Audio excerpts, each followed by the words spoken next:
Buenas tardes, hermanos.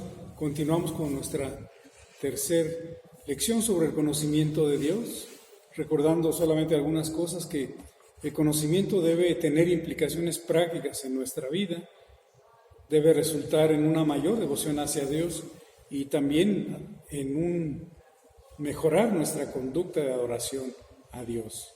Confiemos en que con la ayuda del Espíritu Santo tengamos una mayor comprensión de Dios. Recordar que Dios se deleita que le conozcamos y se complace en ellos. Hoy vamos a ver que Dios no necesita de nadie ni necesita nada de nadie. Él es independiente. Ese es un atributo que se llama la aceidad. Y conociendo lo que conocemos del Señor, deberíamos orar como Moisés, pidiendo que Él nos muestre a través de su palabra su gloria. Éxodo 33:18 nos lo recuerda. Él entonces dijo: te recuerdo que me muestres tu gloria. Otra de las cosas que vamos a recordar es sobre las perfecciones comunicables e incomunicables. Las incomunicables son aquellas características singulares a Dios, su autoexistencia, su simplicidad, su inmensidad. Y las comunicables son aquellas que pueden transferirse en parte a los seres humanos, como su bondad, su rectitud, el amor. Para continuar en nuestro estudio vamos a partir de 5 premisas. Una de ellas es, primero, recordar que Dios ha hablado al hombre y la Biblia es su palabra, la que nos ha sido dada para abrir nuestros entendimientos a la salvación. Una segunda premisa es: Dios es Señor y Rey sobre su mundo, gobierna por sobre todas las cosas para su propia gloria, demostrando sus perfecciones en todo lo que hace, a fin de que tanto hombres como ángeles le rindan adoración y alabanza.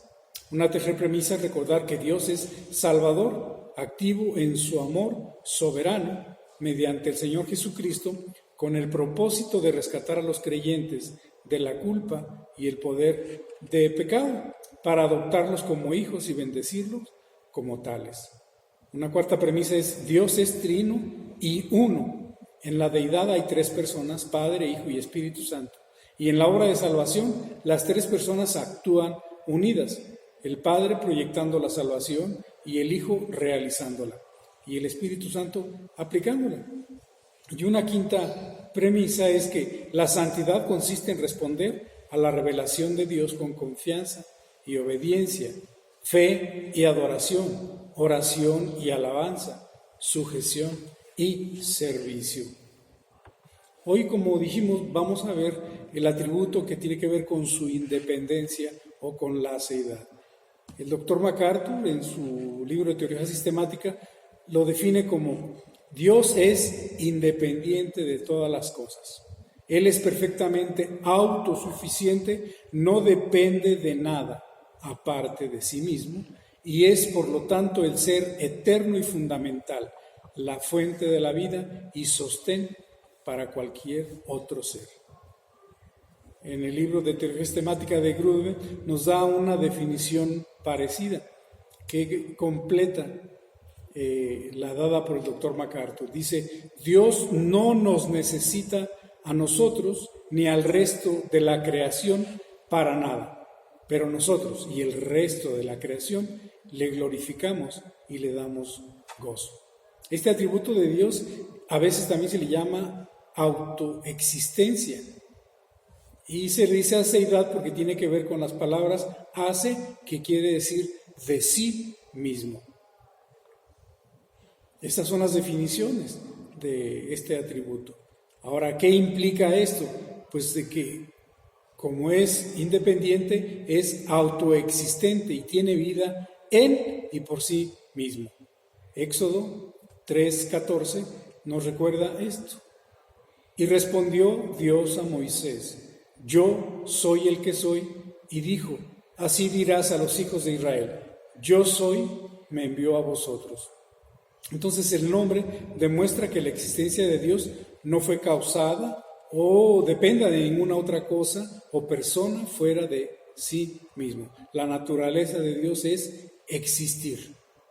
Juan 5:26 también nos recuerda, dice, porque como el Padre tiene vida en sí mismo, así también ha dado al Hijo el tener vida en sí mismo.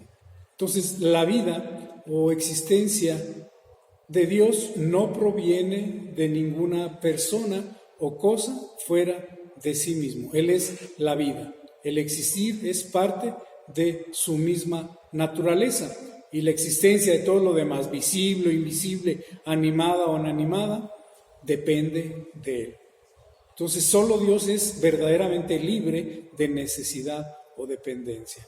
Otra implicación de este atributo es que Dios existe antes que todas las cosas, que solo tienen existencia a través de Él. El Salmo 92 nos recuerda, antes que naciesen los montes y formases la tierra y el mundo, desde el siglo y hasta el siglo, tú eres Dios. Apocalipsis 4:11 nos recuerda en el Nuevo Testamento, Señor, digno eres de recibir la gloria y la honra y el poder, porque tú creaste todas las cosas y por tu voluntad existen y fueron creadas. Otra implicación es que Dios es Señor de todo. Deuteronomio capítulo 10, versículo 17 nos recuerda esto, porque Jehová, vuestro Dios, es Dios de dioses y Señor de señores, Dios grande, poderoso y temible, que no hace acepción de personas ni toma cohecho. También otra implicación es que Dios no depende de nada y todo depende de Él. Romanos 11, capítulo 11, versículo 36 nos recuerda, porque de Él y por Él y para Él son todas las cosas, a Él sea la gloria por los siglos. Amén. Otra implicación es que Él es la fuente de todo. También Deuteronomio, capítulo 32, versículo 39 nos dice, ved ahora que yo soy, y no hay dioses conmigo. Yo hago morir y yo hago vivir, yo hiero, yo sano, y no hay quien pueda librar de mi mano. Isaías 45, versículos 5 y 7 refuerza este sentido de que Él es la fuente de todo. Yo soy Jehová y ninguno más hay, no hay Dios fuera de mí. Yo te ceñiré aunque tú no me conociste, para que se sepa desde el nacimiento del sol y hasta donde se pone que no hay más que yo Jehová, y ninguno más que yo, que formo la luz y creo las tinieblas, que hago la paz y creo la adversidad. Yo Jehová soy el que hago todo esto.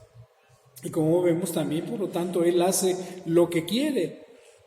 Isaías capítulo 46, versículos 10 y 11 nos recuerda esto, que anuncio lo por venir desde el principio y desde la antigüedad, lo que aún no era hecho, que digo, mi consejo permanecerá y haré todo lo que quiero, que llamo desde el oriente al ave y de tierra lejana al varón de mi consejo. Yo hablé y lo haré venir, lo he pensado y también lo haré. Romanos 19, 21 nos recuerda también esto. Pero me dirás, ¿por qué pues sin culpa? Porque ¿quién ha resistido a su voluntad? Mas antes, oh hombre, ¿quién eres tú para que alterques con Dios? Dirá el vaso de barro al que lo formó, ¿por qué me has hecho así?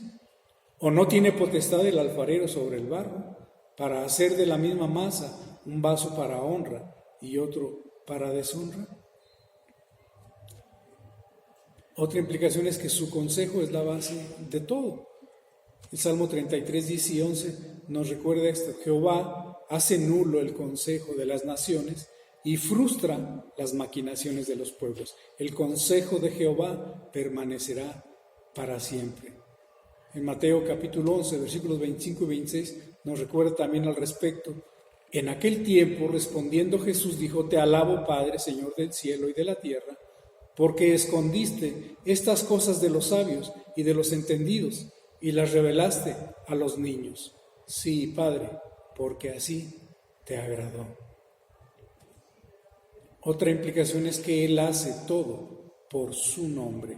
1 Samuel, capítulo 12, versículo 22 dice, pues Jehová no desamparará a su pueblo por su grande nombre, porque Jehová ha querido haceros pueblo suyo.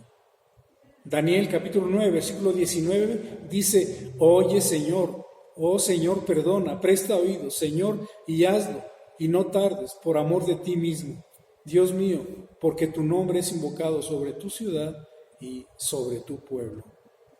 También implica de que Él no necesita nada, que Él es autosuficiente. Job capítulo 22, versículos 2 y 3 nos recuerda: ¿traerá el hombre provecho a Dios? Al contrario, para sí mismo es provechoso el hombre sabio. ¿Tiene contentamiento el omnipotente en que tú seas justificado o provecho de que tú hagas perfectos tus caminos? No necesita nada, Él es autosuficiente. Y recordar que la autosuficiencia de Dios es una declaración de su infinita grandeza. Todo depende de Él, por su misma existencia, pero Él no depende de nadie. En Hechos capítulos 17, versículos 24 y 25 nos dice: el Dios que hizo el mundo y todas las cosas que en él hay, siendo Señor del cielo y de la tierra, no habita en templos hechos por manos humanas, ni es honrado por manos de hombres, como si necesitase de algo, pues Él es quien da a todos vida y aliento y todas las cosas. Entonces Dios no mora en templos hechos con manos. Dios no es servido o no necesita ser servido por manos humanas. Dios no tiene necesidad de nadie.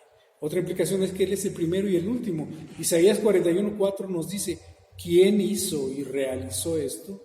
¿Quién llama las generaciones desde el principio? Yo, Jehová, el primero, y yo mismo con los postreros. En Apocalipsis capítulo 1, versículo 8, nos recuerda y refuerza esta implicación: yo soy el alfa y la omega, principio y fin, dice el Señor, el que es y que era y que ha de venir, el Todopoderoso. Una implicación más es que Él, en su independencia, Él tiene independencia en su mente, es decir, en su voluntad, en su consejo, amor y poder. Romanos 11, versículos 33 y 35 nos recuerdan: oh profundidad de las riquezas de la sabiduría y de la ciencia de Dios, cuán insondables son sus juicios e inescrutables sus caminos, porque ¿quién entendió la mente del Señor? ¿O quién fue su consejero? ¿O quién le dio a él primero para que le fuese recompensado? Daniel, hablando sobre su voluntad, nos dice: todos los habitantes de la tierra son considerados como nada, y él hace según su voluntad en el ejército del cielo y en los habitantes de la tierra, y no hay quien detenga su mano y le diga: ¿qué haces? Hermanos, hasta aquí las implicaciones de la aceidad, de este atributo de independencia. Ahora viene una pregunta: ¿qué con nosotros? ¿Cómo responder? Él no nos necesita, pero sepamos que somos significativos para Él, porque nos creó y ha determinado que seamos significativos. Dios se refiere a sus hijos de todos los términos de la tierra, como en Isaías 43:7 nos dice: todos los llamados de mi nombre, para gloria mía los he creado, los formé y los hice. Entonces, aunque Dios no tenía que crearnos, decidió crearnos. Y en una decisión totalmente libre permitió que existiéramos. ¿Para qué? Para glorificarle. Efesios capítulo 1, versículo 11 y 12 nos recuerda: en Él asimismo tuvimos herencia, habiendo sido predestinados conforme al propósito del que hace todas las cosas según el designio de su voluntad, a fin de que seamos para alabanza de su gloria, nosotros los que primeramente esperábamos en Cristo. Entonces, Dios no nos necesita para nada, y sin embargo nos creó. Nuestra existencia es porque Él quiere deleitarse en nosotros y ha permitido que le demos gozo a su corazón. Hermano, ¿quieres un mayor significado para tu vida? Dentro de su independencia, es decir, no nos necesitaba para nada y nos creó para gozarse con nosotros y permitirnos darle gozo a su corazón. Démosle gracias a Dios por este hecho y gocémonos en este atributo. Dios les bendiga.